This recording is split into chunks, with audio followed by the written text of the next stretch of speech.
Number 7 on today's agenda, which is a presentation by the Commission on a proposal for a directive on the control and acquisition and possession of weapons, so-called Firearms Directive. We have just been joined by the Commission Deputy Director General, Mr. Del Sal. Welcome. We do always ask, if possible, people to arrive a bit on time, because I do note that a number of members of the committee are here. Just by way of background, there has been European legislation on firearms since 1991, and which was last reviewed in 2008 by this committee. My own predecessor was one of the shadow rapporteurs on it. The review included an implementing regulation on how to ensure that firearms are properly deactivated where deactivation is required. And it is deeply, deeply unfortunate that that implementing regulation has taken so long to agree, but I understand it was agreed just a couple of weeks ago. At the same time, the Commission came out with this proposal, and as soon as I heard about it, I asked for the Commission to come to the Internal Markets Committee to present it at the earliest possible moment. We know that the proposal includes elements that will improve the sharing of registers across borders between Member States, enhance marking and enable tracking of deactivated arms, for example. I am also aware that concerns have been raised by many members of the public on parts of the detailed drafting. And I am aware that there is a great deal of interest on the drafting issues. And just because this is for the public record, I wanted to remind members of the public that it is the role of this committee and committees of the Parliament to propose amendments to drafting, and that is what we do when we always look at legislation. So any proposal from the Commission is not finalised until amendments have been submitted and voted on. And it is right at this time that we check any loopholes in the law and try and improve communications between authorities. But at the same time, any new legislation must be coupled with greater enforcement against illegal arms, crime and terrorism. And I understand that just last week the Commission came up with another proposal which is looking at illicit weapons. So I am now going to hand over to Mr. Del Sal to present the proposal, and then I know that a number of members are here, and I will start to take a speakers list if members would like to speak. We'll take coordinators first. Mr. Del Sal.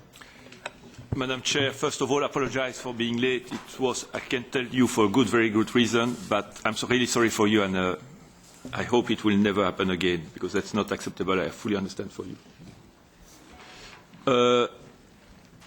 I don't need to repeat, to explain the context.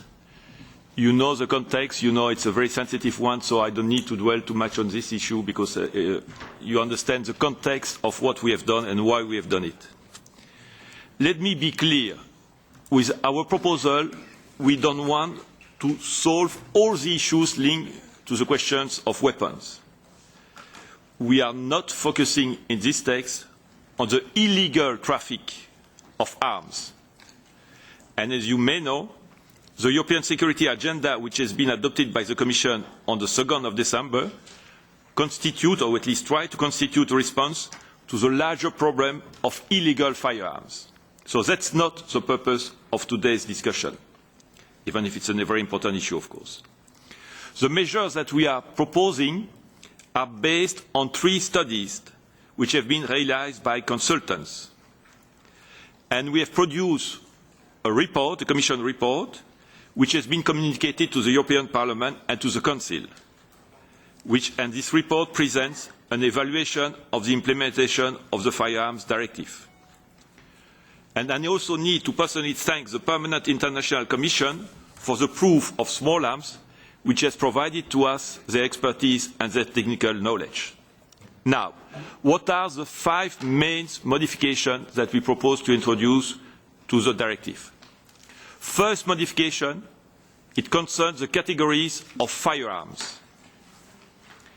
To be very clear, and contrary to what I've seen somewhere on the internet or in some reactions, we do not aim at banning all semi-automatics for use by civilians. With regard to semi-automatic firearms, we only propose to prohibit two types of arms which have been identified as potentially dangerous. First of all, automatic firearms which have been converted into semi-automatic and which of course could be reconverted in automatic firearms. We also want to look at semi-automatic firearms for civilian use which resemble weapons with automatic mechanism.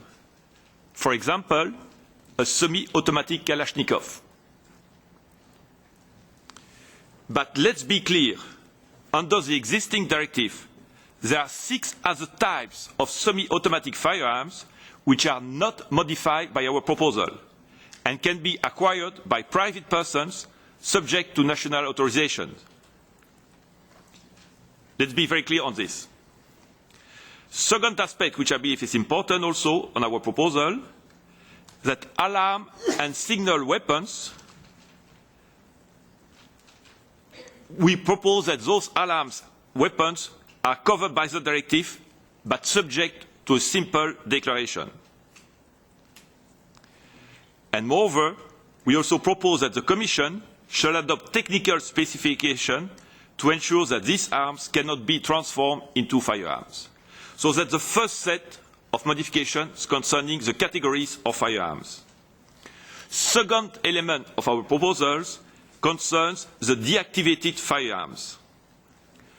In the context of the existing directive, deactivated firearms are not considered as firearms anymore, but as simple pieces of metal, which means that actually any private person can purchase those pieces of metal, so-called pieces of metal, without declaration, and they can circulate everywhere in Europe. The recent terrorist attacks have confirmed that certain deactivated firearms are actually reactivated and used by the terrorists.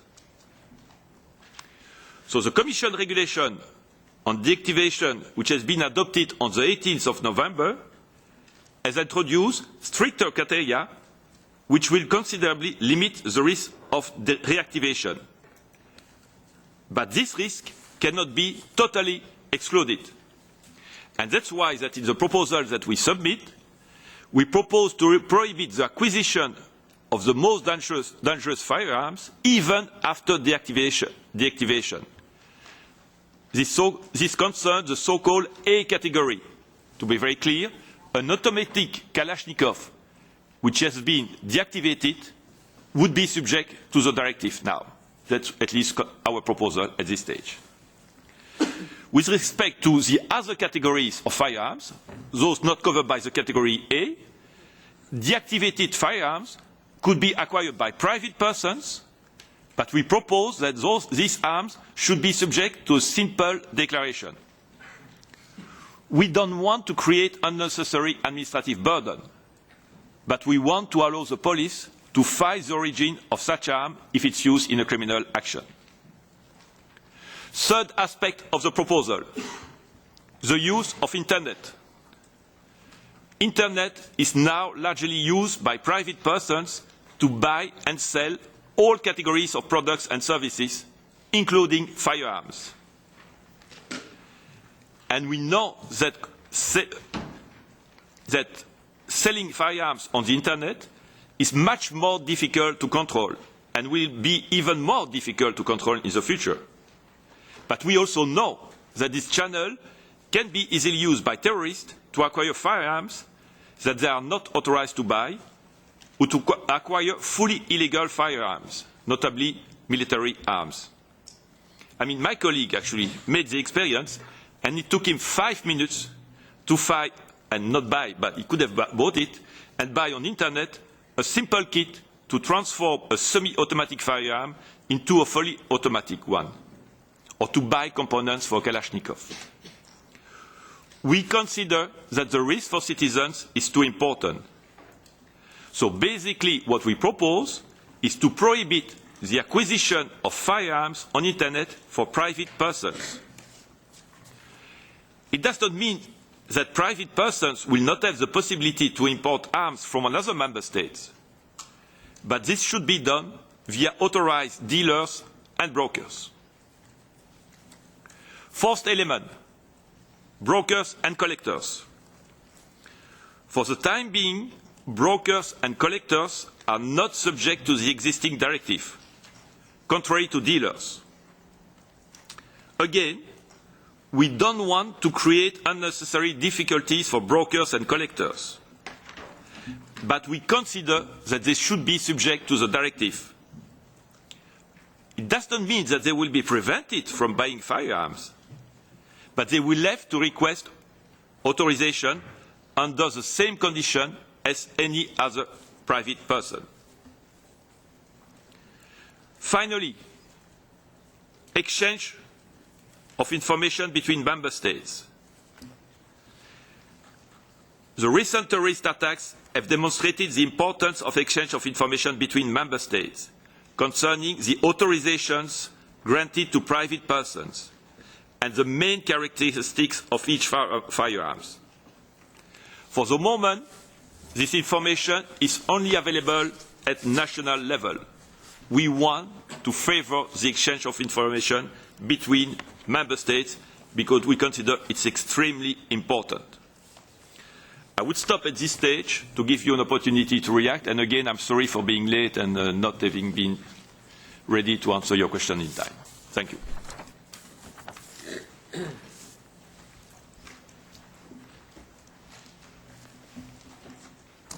I'm going to take a first round of questions from the coordinators first, and then come back to everybody who's asking. Can we ask questions, and then I'm going to ask the Commission to come back and answer those questions. Okay? Evelyn Gebhardt. Ja, danke schön. Danke. Thank you, and thank you for giving us an explanation here once again of the Commission's proposals. This is very important because quite evidently on the net there's a campaign underway, and I think it's good to inject a note of calm. Not everything that you can read or hear or see in a number of emails that we're receiving tallies with the Commission's actual proposals. That's one point. The Commission is only making proposals. That's a long way from it becoming law. We in Parliament and the Council of Ministers will need to take a decision on it. The proposals just presented by the Commission, I think, are thoroughly a step in the right direction, but I still need some information on top of that. I'd like to know, in your second point, which is alarm and signal weapons, this is meant to be covered by a simple declaration. I'm not sure what that declaration means. Who has to declare what? What sort of declaration, and what's the point of the declaration? I haven't understood what lies behind that declaration, so I'd be very happy to know. And then a clarification, online purchases. You said at the beginning it's not about the illegal weapons trade, but then in your fourth point you did talk about illegal trade in weapons. That might not be the exact reason for it, but what about a definition of who may purchase weapons on the internet legally? I didn't understand this properly. In the first sentences you said, the impression I was left with was that only dealers and not private individuals may engage in this, but in your next clause it seemed to me that collectors might be allowed. On what basis could collectors be regarded as dealers rather than private individuals? I think this question requires clarification. And a last point, when you talked about the exchange of information between member states, this was a very lively discussion back in 2008 when we conducted the last revision. Member states were most reticent to move in that direction. Do you think that in the current situation member states will show a little more understanding? I think it's necessary that information is exchanged over the borders about what weapons have been authorised, what sorts of weapons, who may buy them or sell them, because the rules we have in the member states often differ greatly despite the fact that we have common laws. So I would see this as a very important point. Have you already talked about this with the member states, and would you be prepared, or would they be prepared, should I say, to take this step which I believe to be necessary now? Okay. Just to clarify, I'm going to call each of the coordinators first. I'm aware that Andreas isn't here. I don't know if the EPP have nominated a lead, but if not, we will go through. So Dan Dalton next for the ECR. Thank you, Vicky. As everyone said before, this is a very difficult topic. We absolutely need strong firearms legislation across Europe. We have pan-European supply chains, and it is vitally important that we get more traceability and exchange across member states. But it needs to be sensible, achievable and enforceable, and not create a whole load more illegal firearms, because our problem is illegal firearms. We can't trace them, and they are the ones that are most often used in crime and terrorist attacks. So, I have two sort of general questions for the Commission. First of all, with regards to the ban on deactivated weapons. Now, there are hundreds of thousands of these in circulation. No records exist. If you ban them overnight, aren't you just going to drive these all underground and create a whole load more illegal firearms, because people will have to get rid of them? So I have real concerns about what you're doing here. Deactivated weapons, by definition, can't be used. Once you reactivate them, then they become illegal, and it's a significant hassle to reactivate them. And I suspect people that are looking to get these firearms are, going to look probably for other means. So, do you have any figures, specific figures, on the number of crimes that have been used, that have been carried out using deactivated weapons? Also, these weapons are used by many other industries, all of which are law-abiding. Museums, for example, what will be the situation for museums that put these deactivated weapons on show? TV, film industry, training in the security industry, historical reenactment, all of these are law-abiding industries. And what is going to be the effect on them? Now, in terms of ban on internet sales, first of all, how will you enforce this?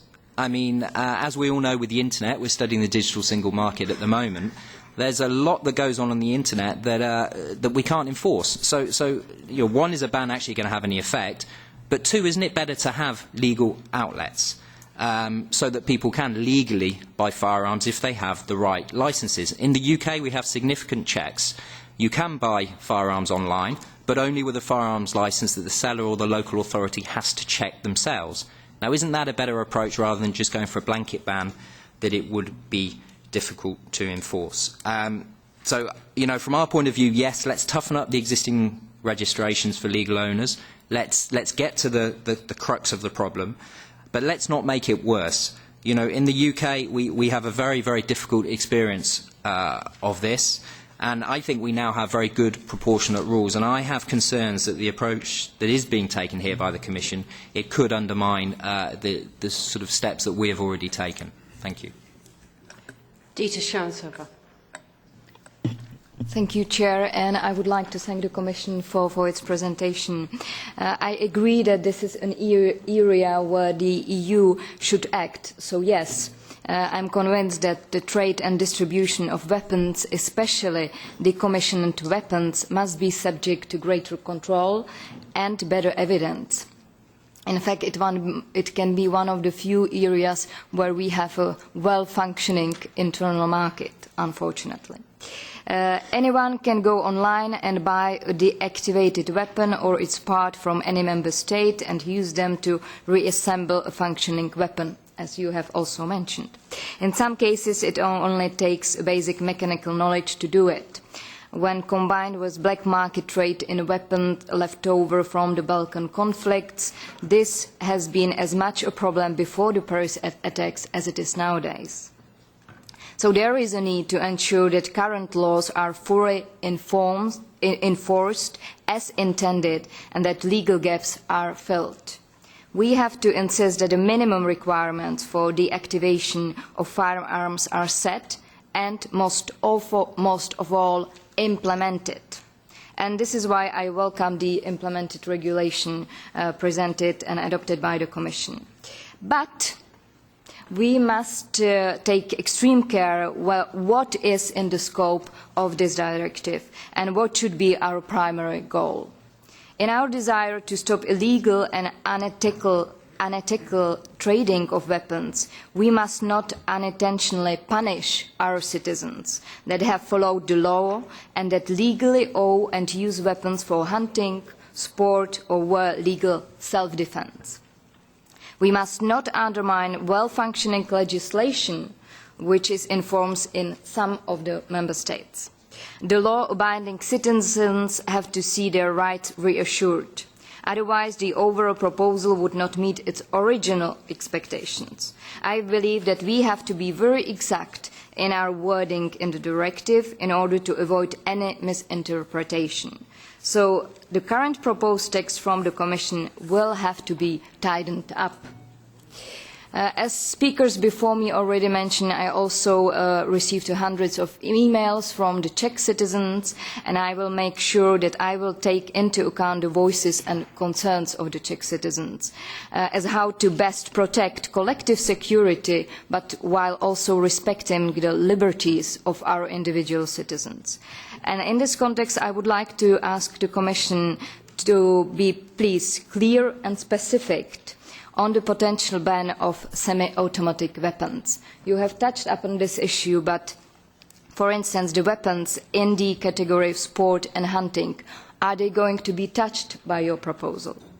We, and I think all citizens, would like to know more on this issue, and then I think we will be able to discuss it further once we have more clarification from the Commission. Thank you. Thank you. Pascal Durand. Merci, Madame la... Thank you very much, Madam Chair. Sometimes I feel we listen to citizens on some subjects, but we listen to them less on other subjects that are a lot more peaceful in nature, and I think it's a real shame. The fact that you're linking the possession of weapons or the almost free sale of weapons to security is a myth.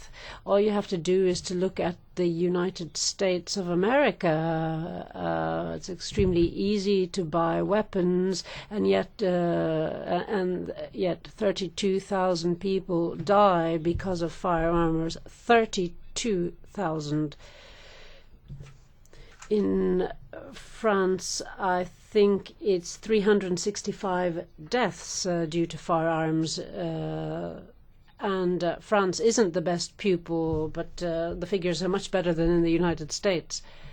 I don't think that we can talk about such a subject by looking at it from the point of view of freedom and the usual trade rules or legislation rules that apply to other areas. I understand that there are hunters, and in Demeron there was a jogger that was killed this weekend because he was just jogging through the forest. He was killed by a hunter accidentally. Of course, that's very unfortunate. I do understand that there are hunters and people who like using weapons for sports, but that doesn't mean that we cannot regulate the market and weapons trade.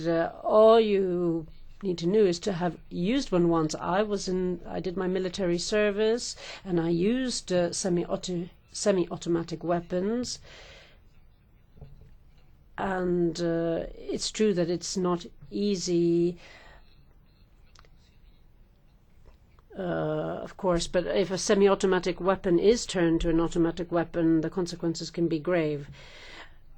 Now, I'd like to pay tribute to the work that has been done by the Commission. I think that this makes good progress. We were planning this. The Commission said it was going to revise the 2008 text. Unfortunately, the current context is very dramatic. We don't need to go into detail, but we mustn't mix up different things.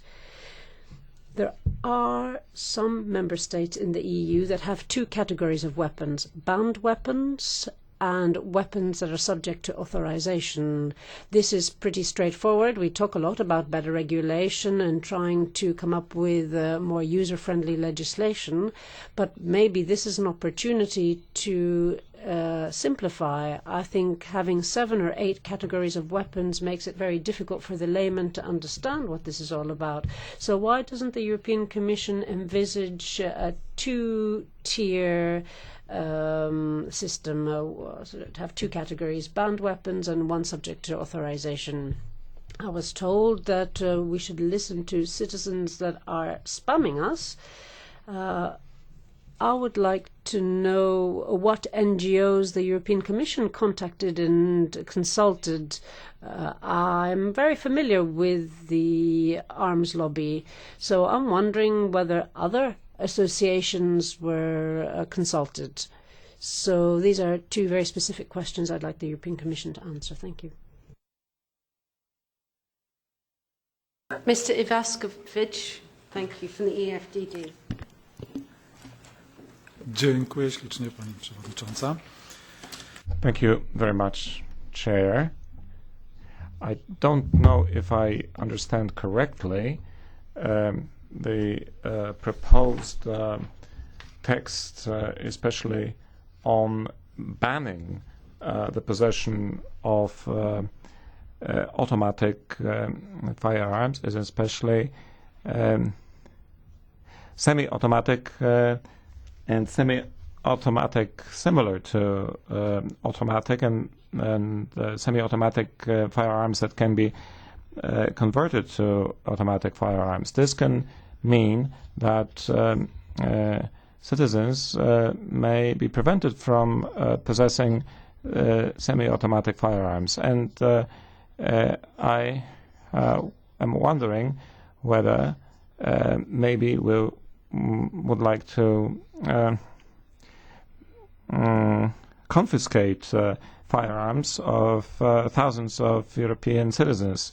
This may also mean losses to citizens. We cannot justify everything by reference to security. That's one dimension of the problem. And the other dimension, I am wondering if the justification to change the directive by reference to terrorist attacks is not a mistake, or even more than a mistake, because the legislation that we want to change is going to affect law-abiding citizens and not terrorists. So it is the law-abiding citizens that will see their access to firearms limited. Andreas, do you want to come in for... Ja, Frau Vorsitzende, es tut mir leid. Yes, Madam Chair. I'm sorry that I missed the beginning of the debate. Because the Commission representative came in late, I had to go back to my office. I do think we'll have to spell out that, of course, in this House we have a great interest in ensuring that weapons can only be possessed lawfully, and that certain rules need to be designed logically and in such a way that we can ensure that incidences such as those which unfortunately have happened in my home region cannot be repeated. I think that's the key issue. For many hunters and sports marksmen, the concern was less that the Commission wanted to make a contribution to firearms rules, rather they were worried about the press storm. about why these changes were necessary. I think these changes have been in the pipeline for a long time, however. I don't think they're prompted by the terrorist attacks. Only a few, however, in Parliament believe that the weapons covered here would be used in such sad attacks. That's why it's important that the European Commission clarifies today what is the intention of this proposal, what happens for normal hunters and sports marks people who have acquired their weapons legally. What will these proposals mean for them? I think we need that spelt out because that will set at rest many of the concerns in people's minds, sports shooters and others in Europe at the moment. Thank you. Thank you. Now I'm going to read out my list. This is Mr. Tarabella, Mrs. Bossud, Ulskog, Shenalova, Obermeyer, Halla-aho, Schwenfield, Dante, Karas, Metzola, and myself. So there's, and Catherine Styler, sorry. And you're first. So we have quite a lot of speakers. This means that the next item on the agenda may be a bit delayed, so for which I apologise. But I think it's worth taking these. But could they try and be quite brief questions or points? Mr. Tarabella. Merci, Madame. Thank you very much, Madam Chair. Thank you, Mr. Delso, for your presentation. I think that our objective today should be trying to crack down on the illegal weapons and semi-automatic weapons and making sure that that semi-automatic weapons aren't easily converted into automatic weapons. Of course, we have to look at this, but we're not here to talk about this afternoon. We are going to get something that the Civil Liberties Committee will look at, and that's on the illegal trade. But look at some countries, there are more stringent rules, but that doesn't stop Kalashnikov weapons being sold in cafes for almost peanuts. There are very interesting measures, such as harmonizing rules on the issue of marking, so that people can't file the markings off, the issue of traceability, having common procedures, and making sure that deactivated weapons are registered. So harmonization is very interesting. My first question to the Commission is: you want to harmonize, and you have a proposal for a directive, but why not a proposal for regulation? Because my experience shows me that with a Council of 28, if you want to harmonise, it always says member states may rather than member states shall, so the harmonisation will only be partial. So why not a regulation instead of a directive? And something that's been said several times already, there's the whole issue of sports shooting and hunting. I don't think these sectors should be covered. I don't think that we should go too far. There are some countries that go further, but we don't want hunters and sport shooters to be the victims of collateral damage, if you like, because we want more security for citizens. Thank you. Annelien van Bossut. Dank u, Vicky. Bedankt aan de commissie om ons al een eerste toelichting te geven over het voorstel. Want ik denk inderdaad dat iedereen benaderd wordt en heel veel e-mails over het voorstel krijgt. Dus is er weinig nog. The Commission has submitted a proposal to us, and we've been contacted, and it's true that citizens don't really know what's going on. Trade has to be regulated properly. Those who hold hunting rifles should not be affected. Hence my question, is the Commission not worried that there's a little nuance missing here, and that sports clubs, for example, using this kind of weapon will see their activities truncated. Does the European Commission understand the concerns of those who use weapons lawfully and legitimately? Secondly, in the European Commission text, there are references to regular checks with additional, for example, certification needed in the case of hunters. You said that we're not talking about illegal weapons, but what connection does there exist between the two in the eyes of the European Commission? I'm referring to the fact that terrorists do get their hands on illegal weapons, for example, in the Western Balkans. And now, on online purchases of weapons and online sales, when you have illegal weapons being sold on the internet, or rather, when illegal weapons are made available on the internet, some national authorities believe that this is tantamount to online sales. So what is your view on the matter? This text does look at online sales, proper sales, but I'm thinking about legal weapons that are being advertised on the basis of certain features. So can there really be legal sales of weapons, for example, for hunting purposes? Thank you. Thank you. I'm here, and as many others already have said, of course, all of us understand that we must have proposals, we must have legislation that can stop illegal trade and illegal dealing with weapons.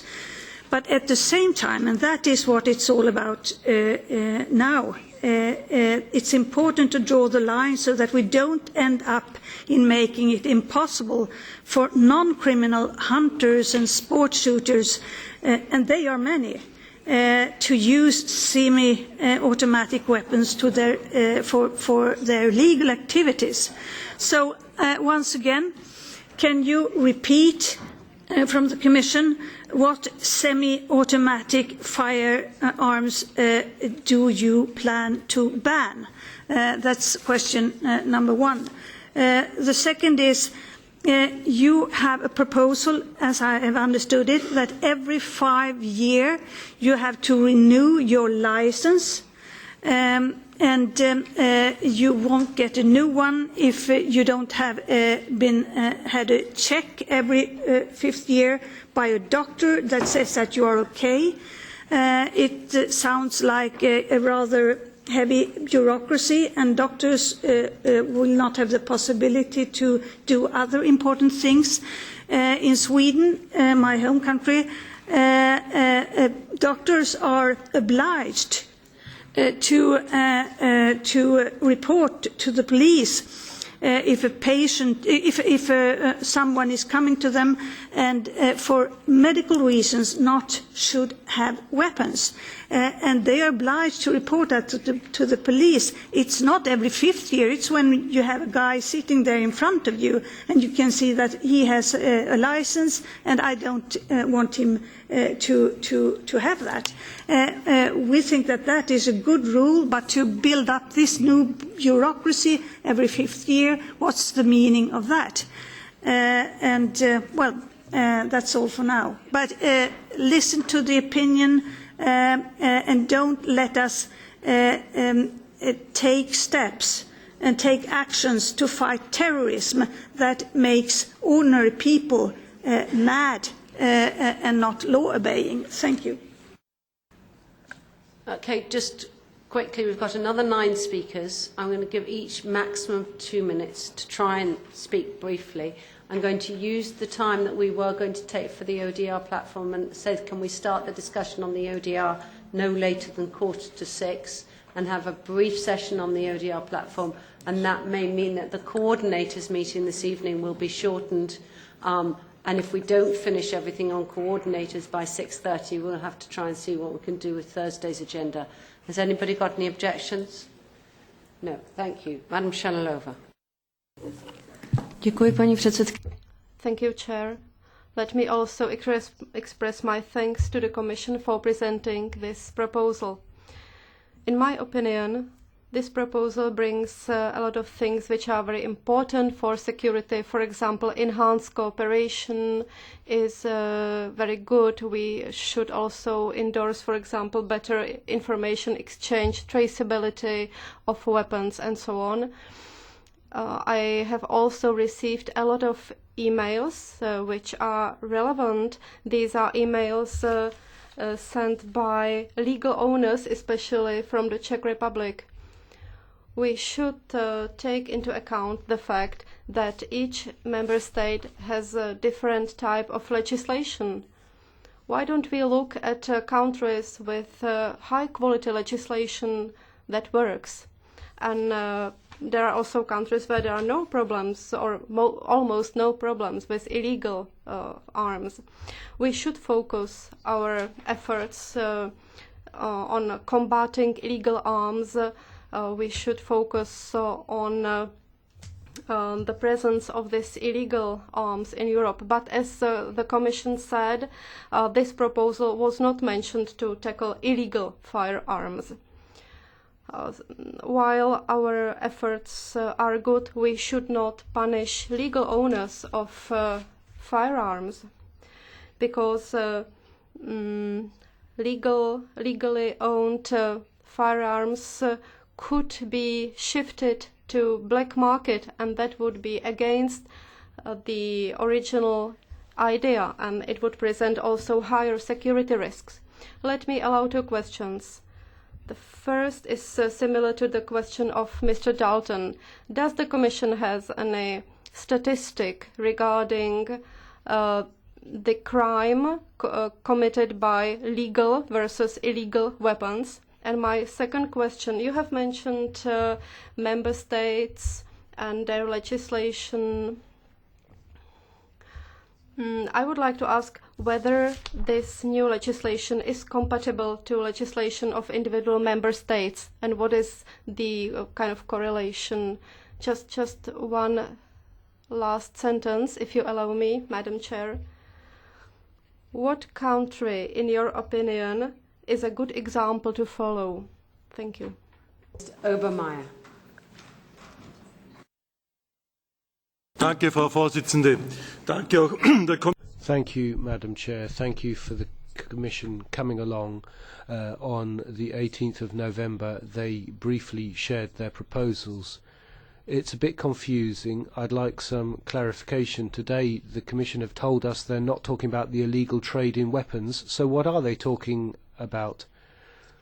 We have the same examples of the illegal weapons trade brought before us today. Things that you want to prevent with your proposals, such as deactivated firearms being illegally reactivated. That's not legal anyway. And when you talk about the internet trade and illegal acquisition of automatic weapons on the internet, that's what we're talking about, weapons of war, then that's illegal anyway. So that's why it's confusing, and that point was made at the beginning. I think all well-intended proposals should not result us throwing the baby out with the bathwater or reinventing the wheel. There are countries in Europe, such as my home country, Austria, which have a very high level of protection. There's registration, authorization and regular inspection, so that we don't have to invent anything new. We just should take best practice as our cue. I'm worried about red tape. When you talk about a more simplified declaration for signals weapons, then what does that mean for sailing, recreational sailing?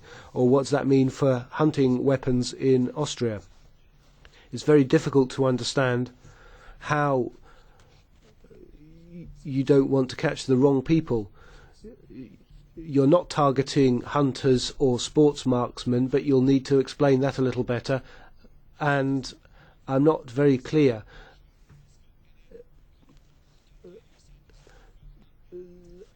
Weapons which have been cobbled together are just a fragment of the weapons used. Sometimes in Europe, however, for 500 to 1,000 euros, you can purchase a weapon of war in parts of Europe.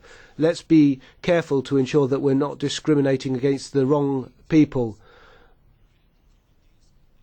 And what I'm not understanding is that you say you don't want to discriminate against certain groups, so why the partners you talked about in advance did not include the representatives of millions of hunters in Europe? And why didn't you invite the other body affected in Europe, rather talk to NGOs? Halla-aho. Thank you, Chair. Unfortunately, there are elements in the Commission proposal which seem to be purely ideological, which do not contribute to a better functioning of the internal market or to more security, and which would affect negatively a very large number of European citizens and businesses. I am referring in particular to the proposal to ban certain semi-automatic weapons based on their looks. How do you define whether a semi-automatic firearm resembles too much an automatic firearm? These are the kinds of weapons that are owned and used by tens of thousands of sports shooters all over Europe, and also active reservists in some member states. Licensed, registered semi-automatic rifles are very seldom used for crime in Europe and almost never for terrorist purposes. Nothing indicates they pose a threat to our security. Furthermore, semi-automatic sporting rifles, which resemble assault rifles such as AK-47 or M16, they are specifically designed not to be convertible to automatic action. What is a problem are smuggled fully automatic military firearms, such as those that were used in the Paris attacks. There is much good in the proposal, such as common rules for deactivation, definition for essential components, common markings, sharing of information. I believe there is a general agreement in the Parliament that the rights and freedoms of law-abiding citizens should not be restricted more than is necessary, and that the threat of terrorism should not be used as an excuse for disproportionate knee-jerk reactions. Those will not increase the credibility of the Commission or other European institutions. Thank you. Adam Schenfield. Dziękuję, Panie Przewodniczący. Thank you very much, Chair. I'm convinced that as regards firearms, which can be potentially dangerous, we need to regulate such firearms, whether they are being used by terrorists or other criminals. But this regulation must be cautious and rational. Otherwise, we can the regulations can be counterproductive. And it seems to me that we are having the situation. We have some negative events, and then we react by coming up with regulations. But very often, such regulations will not have any real effect. And this can apply here, because the restrictive character of these regulations can restrict possibilities in the market. What is the difference between the legal and illegal market? In the legal market, we know the object, the manner, the place of storage, etc., etc. In the illegal market, we cannot answer these questions. And there's one more effect. A closed market and a market where there are bans means that law-abiding citizens can end up in the grey area, and therefore I would be very cautious as to the scope of the regulations, and I'd like to ask the Commission whether the Commission has performed an evaluation of the results of the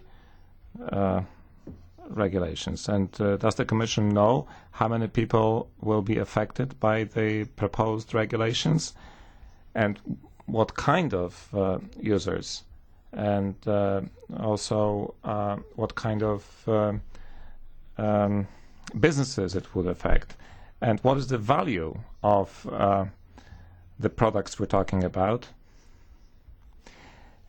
and also how effective those bans could be, and in what areas, whether it will be economic-wise, social-wise, etc. Steiner. Thank you, Madam Chairwoman.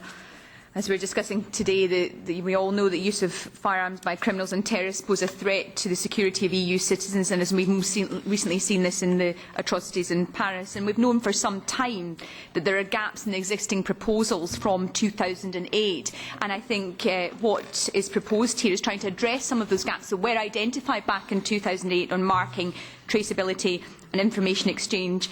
It's interesting, therefore, that this debate really does replicate where the gaps are. And I think that my first question goes to the 2008 proposal on Article 4.4, where it states, Member States shall, by the 31st of December 2014, ensure the establishment and maintenance of a computerised data filing system, either a centralised system or a decentralised system, which guarantees to authorised authorities access to the data filing systems in which each firearm subject to the directives shall be recorded.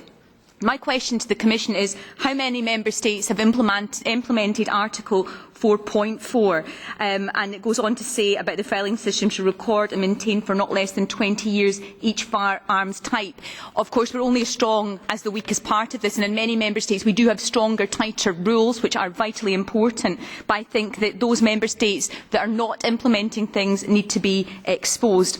On the second question I have on the hunting aspects, I've looked at the new proposals and the existing proposals, and I don't see anything affecting Article 12.2 at all. And I think we just have to be clear. There's many concerns that colleagues have on some of this. Maybe one question I certainly have is how many hunters use Kalashnikovs in the European Union? I'd be very interested to know about that. Finally, on blank firing weapons, I think that's very important that that is brought into the scope of this regulation. It was something that was left out in 2008 because of the easy conversion, and we know that for many of us talking to our local police officers that this is an important issue and something that has to be addressed. 2008 we failed to do that. I think this is an opportunity to do something on that today. So I thank you, and I would encourage each member to go and visit their local police offices, talk to local police officials about what is happening on the ground. We each can do that. We've got an opportunity as the Christmas break is coming up to do so. I think as we're discussing and debating this would be a really welcome initiative. Thank you. Nicola Dante. Thank you very much. So much has been said already, but I would like to highlight certain issues. What I think is useful in the Commission proposal is the fact that there is a debate on legal weapons.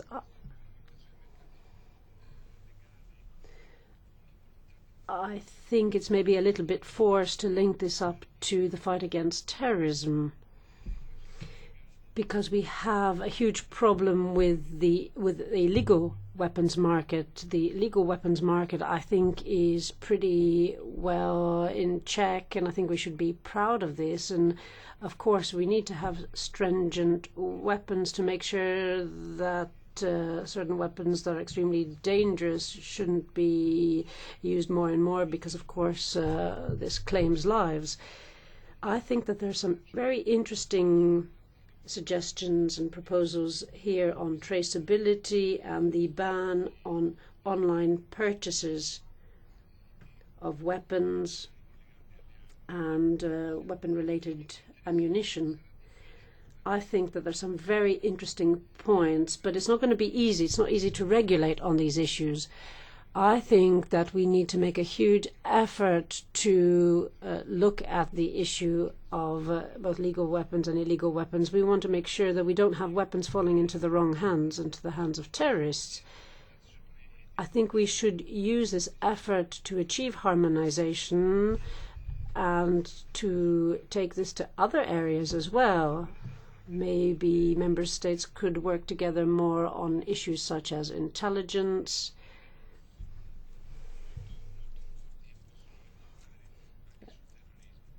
and other tools that can have an impact on terrorism. I think that we have to keep a watchful eye on the risks involved and on the fact that the rules that we're looking at will have an impact on so many citizens, I'm thinking of hunters and sport shooters. We need the European Commission to lay things down very clearly and to make sure that they are aware of the fact that citizens do have weapons for these reasons. Some are collectors that have historical weapons. I don't think that terrorists use 18th century weapons to carry out their attacks.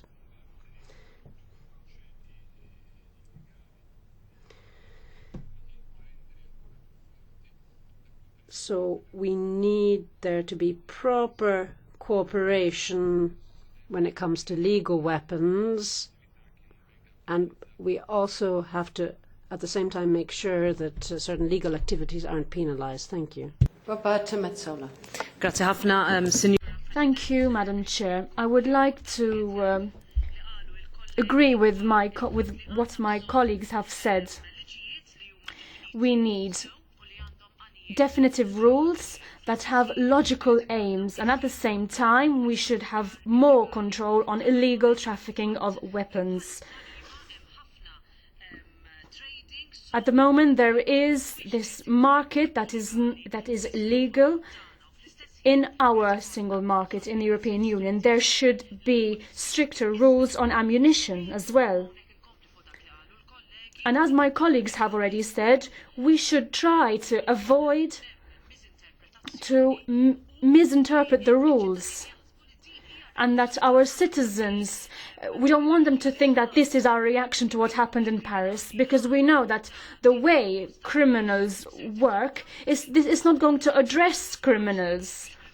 We know how easy it is for these criminals to get their hands on weapons that are not traceable, and then they can easily use them in criminal acts. And at the same time we should also be careful and be wary of how it will affect sports and sportsmen, self-defense, and also how it will affect military museums.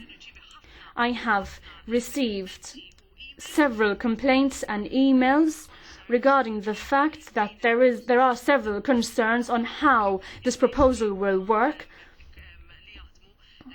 and how it will affect people who are actually using these weapons as part of their hobbies or as part of a collection. I would also like to agree with join those who asked the Commission who have they contacted before working on this proposal, and have they spoken to representatives of those who will be affected by this proposal?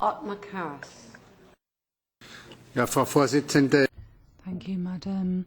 Well, much has already been said, and it all points towards there being a lack of security, and often the wrong people are hit.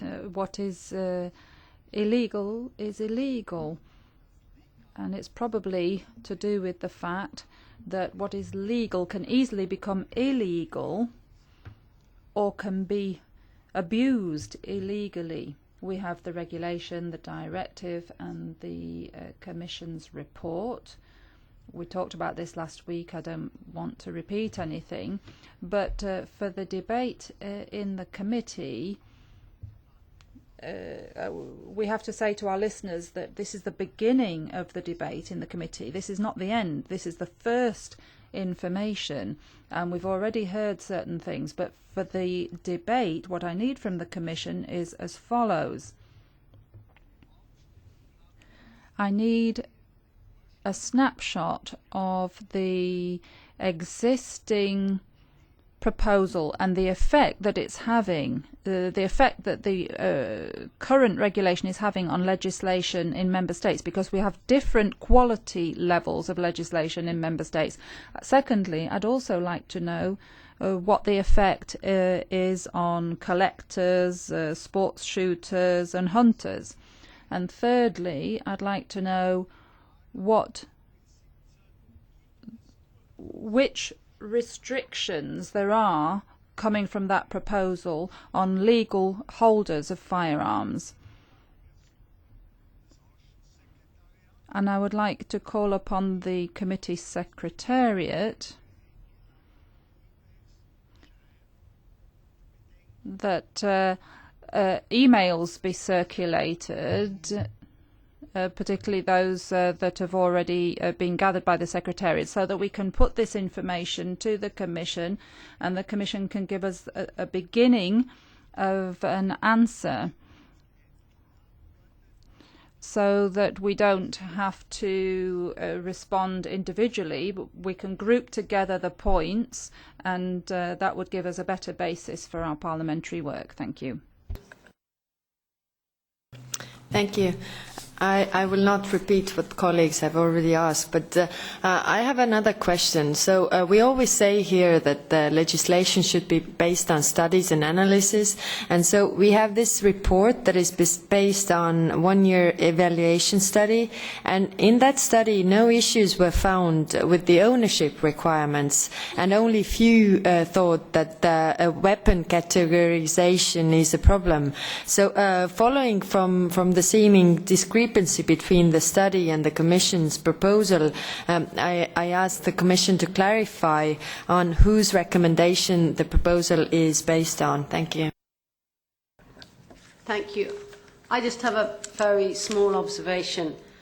Back in 2008, my colleagues looked at the review of this directive, and the final language on that said that the Commission shall, in accordance with the procedure in 13A2, issue common guidelines of deactivation standards and techniques to ensure that deactivated firearms are rendered irreversibly inoperable.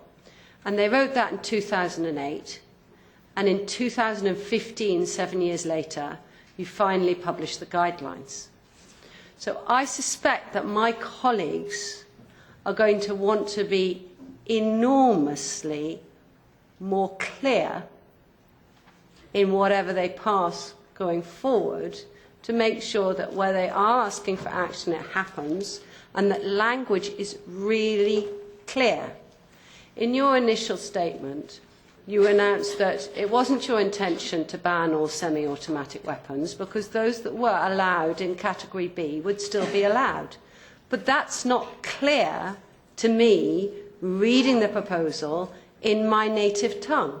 So what does it then mean for others when they're trying to read it?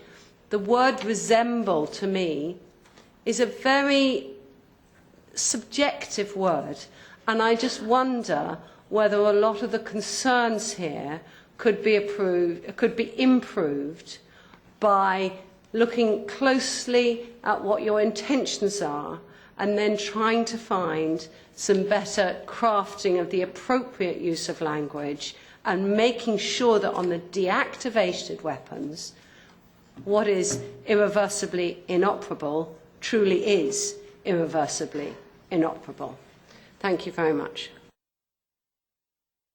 So we can do a quick run-up by the Commission, but to be honest, I think we're going to want to have some more discussions and debates on this. So I will also talk to the coordinators about whether or not we want to schedule some separate discussions, maybe a working group on this. Thank you. I will be short, because I know that, of course, time is running. First of all, talking about legal weapons, you have to know that 10,000 people were killed the last 10 years in Europe using legal weapons. So it's a real problem. If you look at some of the terrorist attacks, they were not using illegal weapons, they were using legal weapons. So it's a real problem. We are not talking about something which is completely artificial. First element. Second element, we have made this proposal on the basis of different studies and discussions, with all stakeholders. So it's not something that we have invented, in urgency. That's something which is a result of a long process. It's true that the timing, of course, has been accelerated because of the events that you all know. Third element. For hunters, nothing will change. The text remain exactly the same. And if you look at Annex 1, you will see actually in Annex 1 that the category, which is category C, is not affected at all by our proposal. So nothing will change. For category B, which is used also by hunters but mostly by sport shooters. If you look, for instance, at the number 3 of category B, which is subject to authorization, you can still use, number 4, semi-automatic long firearms, whose magazine and chamber can together hold more than 3 rounds. 3 rounds is 31 bullets. Those kind of weapons are not affected by the Commission proposals. So sport shooters are able to continue to do it. Now, and I come to what the chair has said, what we prohibit are semi-automatic weapons which resemble an automatic mechanism. It's true that the word resemble is maybe ambiguous, and I agree with you. I mean, you are better English speaking than I am, but so maybe that's something on which, in the process of discussion with the Parliament and the Member States, we can cooperate to try to find a better wording. But let's be clear. What we have in mind are, semi-automatic Kalashnikov, which can be used to kill people. And honestly, if you tell me that sport shooters and hunters are using this kind of weapons, maybe we have a problem and we have a disagreement. We are only talking about those kind of weapons. And again, if I look on the internet, it's very easy to transform those semi-automatic Kalashnikov into automatic weapons very quickly. You find everything on the internet how to do it. So that's clear. This will be affected, but honestly, do we want to accept that hunters and sport shooters use this kind of weapon? It's your choice. On the wording and the clarification, I agree we can try to improve the situation. Maybe very quickly on some of the other points, and I'm not going to raise all those points because it's of course impossible to do it at this stage.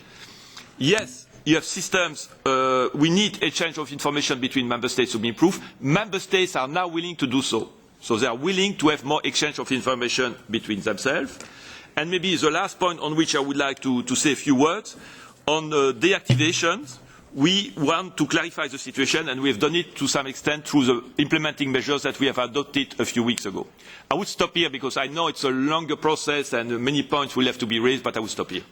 Thank you very much. I'm going to ask the Secretariat to produce a summary of the issues raised, because there were a great deal, and as a reminder of some of the key messages you've given from the Commission.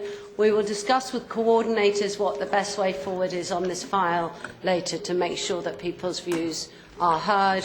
But as I said at the beginning, as with all dossiers, members will get the ability to give suggestions on how to amend or change this file before it comes to a vote. Thank you very much.